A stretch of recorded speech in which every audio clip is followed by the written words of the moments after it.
Welcome to Bad Actors, the cybersecurity podcast and go-to guide for cutting-edge insights and cybersecurity solutions.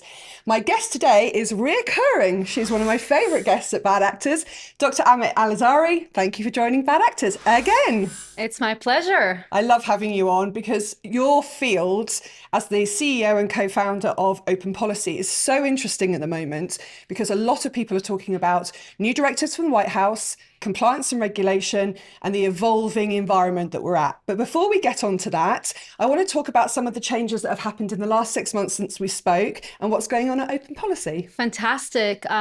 So very excited to be here. Armis is a customer of OpenPolicy and long-standing partner.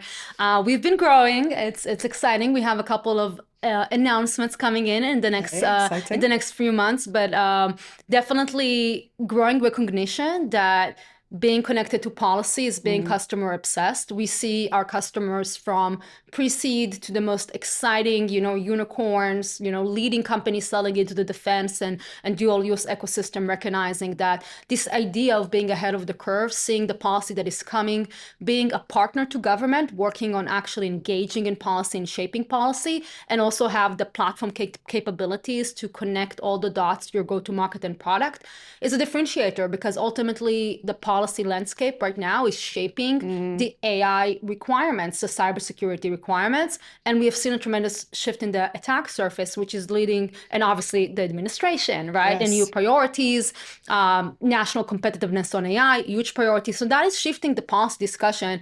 And if you're not connecting the dots, then you're behind. So very excited. We probably almost doubled our team in the last 2 months, which is exciting. And we're working obviously on amazing integrations with Armis into the CRM and really growing kind of our partnership. So excited to be here, and we have a lot to unpack when it comes to the policy landscape. Yes, we do. And I wanted to talk specifically about some of the changes that we're seeing with this current administration. So we're here in the US and we are seeing the pace of change from the White House faster than I think previous administrations, if I could say that. It seems a number one priority for the team.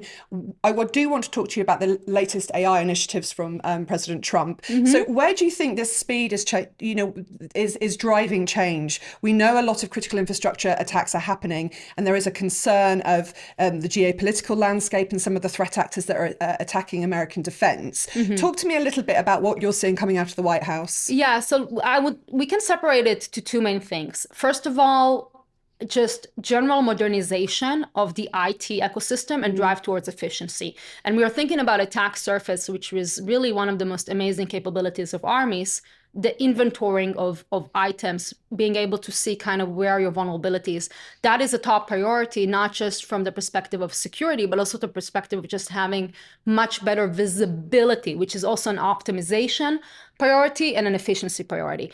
So now from the administration and obviously from the secretary, so this is both on the commercial side, the federal civilian, which is kind of, all the, agencies, but also on the defense.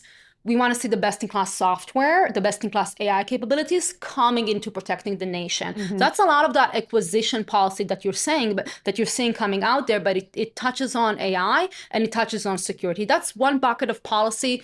It started a little bit earlier. We've seen in April, like different memos coming out on acquisition, and major opportunity for innovators like Armis, and I know you're there selling into the DoD and obviously FedCiv and expanding. The second piece is just the recognition that AI is the most important battleground. Well, I was there at the AI Action Plan Summit where Armis was also invited, and we heard it directly, from the president.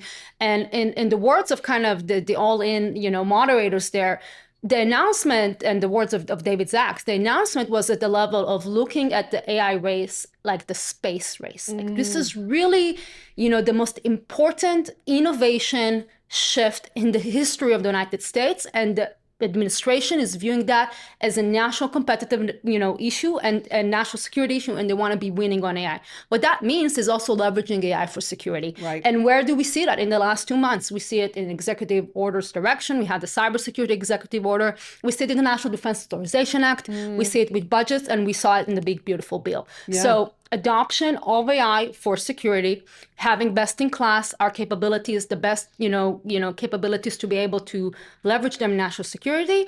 That's the direction we're going. I think also recognition of operational technology threats. And I really want to double down on that. Last year, we had the typhoons, a lot of hearings, a lot of awareness. This year, we are already seeing traction towards making sure that full visibility across all assets, all the unconverged, that landscape that we see with the Internet of Things, with OT is a priority. And by the way, it's bleeding for commercial requirements as well. TSA, just, if you look online, there is also a new policy. Coast Guard, we saw a new policy. And we know for the commercial markets, we still have in place things like CERCIA that is coming up, which is an incident reporting regulation and policy. And so, if you're a CISO, if you're a board member, if you're a big enterprise out there, and obviously, this is top of mind. So exciting times. It is. But it's interesting. When I first interviewed you, when we met several years ago, we talked a lot about the incoming sort of direction of change that all governments were going to have to make around AI. But we talked specifically, if you remember, about the guardrails. And I think in critical infrastructure and sort of federal environments where there is so much at stake, and obviously the spying element of geopolitical threats is so prevalent, is there a discussion or is there an awareness of the guardrails that still need to be put in place for this new technology, but also the potential leverage that it could be used for? I think there is. I think the message from, and what a better example, we had the White House executive order from the Biden time get, revoked, and we have a new executive order and memo in place. And so there is, I think in this administration, there's a lot of focus of unleashing innovation. However, what do we see? We see the memos on AI, and certainly in the NDA, it's there as well, still having security guardrails. So there is an understanding that, we got to be using as much as AI as we can to promote security, which Armis is doing. Armis Labs and the work with the CTCI platform is a great example where the best-in-class, machine learning AI is being used to find threats. And of course, on the other side, we also have the need to secure AI, which is, software development lifecycle, finding vulnerabilities and remediating. Talk about Viper, right? Yeah. So all these things are still very much there, and I think. This will continue to be a priority. We also see a lot of demand and traction to adopt AI swiftly, right? Both in terms of federal civilian, right? So this is kind of for the agencies, and obviously in DoD, we're seeing, a lot of need to adopt AI. So guardrails will be there, securing the AI as well, development of the model, but also how the AI is acting in the system, what we call AI posture management, absolutely a priority. But above all, recognition that the adversaries are using AI, the attack surface has shifted, and we need to see it all, and we need to leverage the best-in-class AI in order to remediate quickly and be ahead. We call it early warning, right? Be proactive, be ahead of those attacks. And it's interesting you're referencing early warning, because I think that's the posture that has changed for many organizations. Absolutely. Where, yes, defense is obviously always the word du jour for most of our cybersecurity policy, but the fact that we're trying to get into a more positive stance and understand and leverage that AI capability to understand what is coming down the road is one of the things that we're seeing changes in. Absolutely. And I'm so glad you hit on it, because if I look at Armis and our long-standing partnership, getting ahead of the issues, being proactive, remediate, not just seeing the issues, remediate, that has been a phenomenal aspect of the platform you're building, right? And the platform you have. And for the first time, I think we are seeing tremendous adoption of this concept within policy. So I'm just going to give one example that is a little bit nuanced, but it's just double clicking on that. The new executive order that was released by the Trump administration, by Alexei and the team in NSC a few months ago, actually double-clicked on the fact that we need to have remediation and mitigation as a pillar of software security, and has a requirement on it. So this notion of early warning, it's really, we are seeing it in policy. And really, that's the most amazing thing, because the policy is coming, but the way Armis works with the ecosystem, I believe from our partnership and what I see, is that's the vision you want to bring to the customer. It's not just saying it, it's really being ahead and really, have those capabilities. So So we are addressing the issues. And I think it's interesting, you touched on it there. You're central to a lot of the conversations and the guiding frameworks that Capitol Hill's working on at the moment. There is going to be a few key platforms that are chosen by the federal government to support their work over the next 20, 30 years. And as we've seen consolidation in the cybersecurity market, there are only going to be a few platforms that come, and Armis will be one of them. We do a lot of work with the federal government and agencies across the network, but it's interesting because we're working on the final stages of FedRAMP High.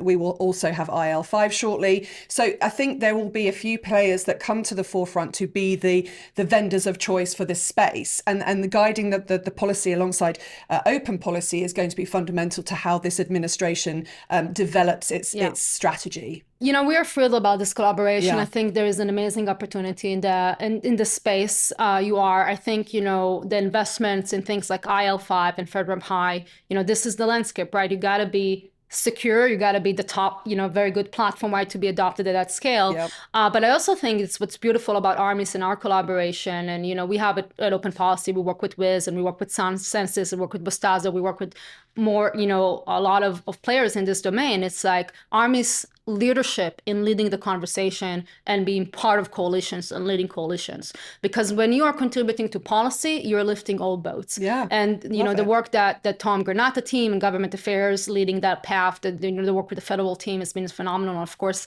you know, a lot of joy to be able to work with your founders and you. Mm-hmm. And it really is our honor. But I think we are also seeing there has never been a more important time for our nation to connect innovators with policymakers.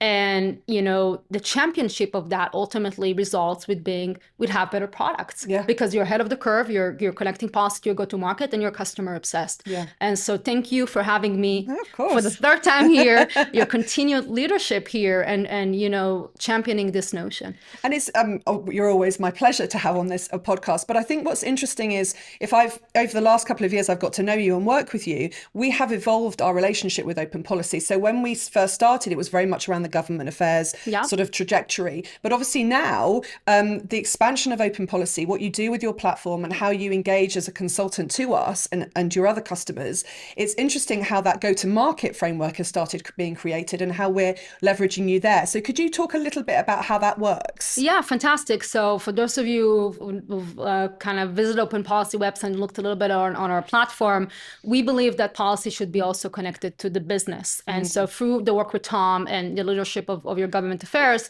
today with our platform capabilities, we're actually able to connect any policy to content. And this is where go-to-market really integration is moving to the next level, because if you're going and selling to a CISO, you also need to know the messaging around this CISO's particular compliance narrative. And so I personally believe that policy and compliance is about 50% of the decision making to buy a product in security. Right. So you need to be aware of that. So today what we're doing with the platform is really being able to produce all that content, and the next generation of that is obviously integration into you know, more information from Armis, so we can really deliver that policy context for each and every customer. So very excited about this partnership, and obviously a lot more to come. Yeah. And to that point, we are midway through the year. What's ahead for OpenPolicy and yourselves? You are one of the busiest people I know. You are constantly traveling and constantly in the White House. What does the rest of this year look like for you? So, you know, obviously this is the best part of my job, our job.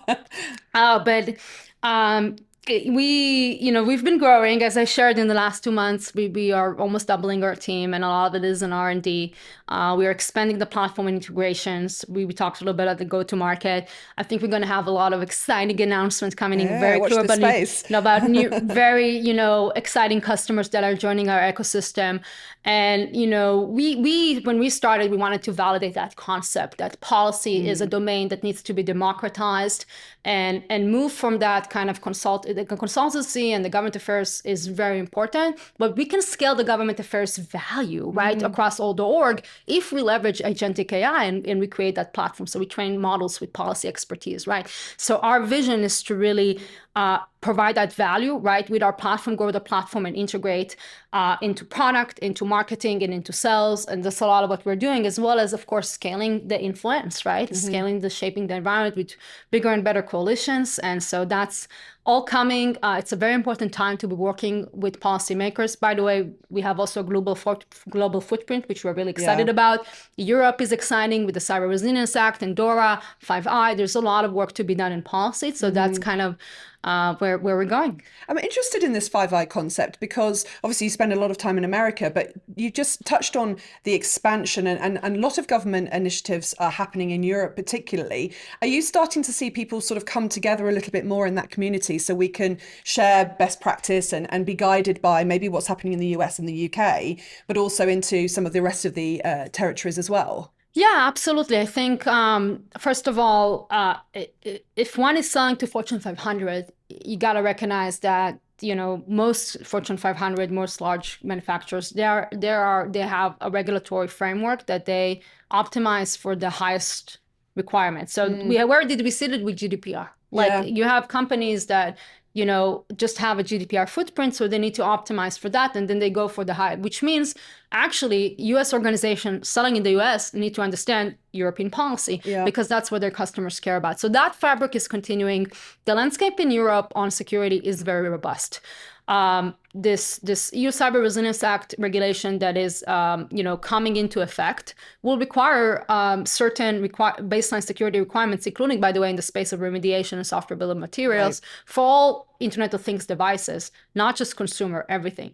And so I think being able to not just consume global policy, prioritize them based on the context, based on the product, have that messaging ready, but also participate in the conversation is really, really important. A lot of the cybersecurity AI landscape is being informed, especially when you think about like 5Is, right? In collaborations between, the policymakers. And so it is a critical piece to engage in those key jurisdictions that are shaping market requirements. And it's also important to recognize the nuance between cultures, right, when it comes to regulation and policy. Yeah, and I think also to your point about global customer base and what works in the US is obviously going to have to be founded in what's going on in Europe as well. So I can envisage some more forward thinking coming from some of the European governments in terms of policy and direction from that. So looking forward to it. Yeah, it's a very important time to be ahead of European policy. DORA, which is a directive that applies to all financial institution, actually a regulation, that is applicable to all financial institution, is very much in effect and live. It has third-party testing, red teaming, it has remediation, NAS2, which is the equivalent of incident reporting requirements that we are going to have implemented here in about 2 years. SORCIA is in effect being implemented in the States. And we already talked about the EU Cyber Resilience Act, and of course AI, EU Act, it's just big. It's just all encompassing. And, with all these names you're dropping here, this is where open policy comes in. Like, what is the most important thing for my business? What is the most aligned, important piece? When I talk to a customer, where is my solution solving their compliance problem? Because if you're talking with a customer, just talking about the security problem, I think you're missing part of the picture, because the customer cares about risk, they care about security, but they're also expected by their legal department, their board, to care about compliance. Yeah. And so being ahead of that is a lot of what we're focused, while trying to reduce the noise. That's where you need to have a platform. And it's interesting because obviously we've been working with OpenPolicy for several years, but I think if customer or organizations are struggling, you help so much in putting those frameworks in place and guiding them through the stages that they need to consider, so they don't have to go it alone. They don't have to be really up to speed with every single legislation piece or things that every government is considering. You can help guide them through the process.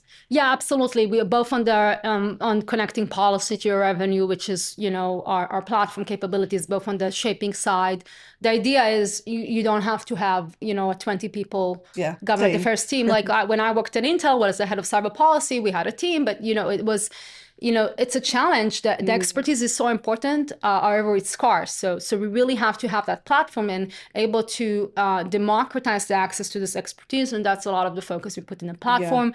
And important to recognize, we have Armis, customer of us with more than 300 million ARR. Congratulations. Thank you. But then we also have pre-seed startups. Yes. And I think this is part of the beauty of democratizing access to this very important business development piece, access to policy, is that it should be a tool that is being used by organizations of all sizes that are innovating. Yeah, no, I agree. And I think the journey that we've been on over the last couple of years as two individual teams and coming together, you work in lockstep with us. You've always been very, very gracious in the amount of information you share with us and help us to guide the approach. So as always, we're very, very grateful. Thank you. I have to mention, because we saw it at RSA, your phenomenal nails, the Armis purple, of course, always amazing to see. And we appreciate your partnership as always. Thank Lovely you. to see you Thank again. you for your partnership. Of course. Thank you.